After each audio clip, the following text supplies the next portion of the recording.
كده يا بنت ليه يعني؟ هو عمل لك ايه يعني؟ ابنك بيعاكس بنتي وبيرخم عليا، بتزعل ليه؟ بيرخم عليكي. وبيضربني بالشوكولاته وبالطوب وباللبانه وبيضربني بكل حاجه في الارض. بيضربك بالشوكولاته واللبان والطوب؟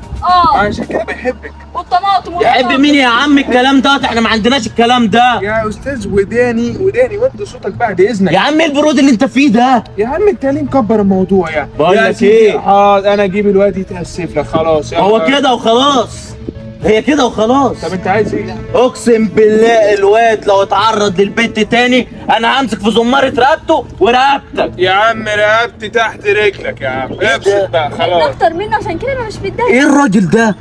بقول لك ايه من أوه. الاخر، ابنك تاني اهو لو عكش بنت ولا اتعرض لها والله ما هيكفين لا عمر ولا عمر. يا عم فداك عمري كله، عايزه خده يا عم، انا مش فارقه معايا. الموضوع بسيط. ايه ده؟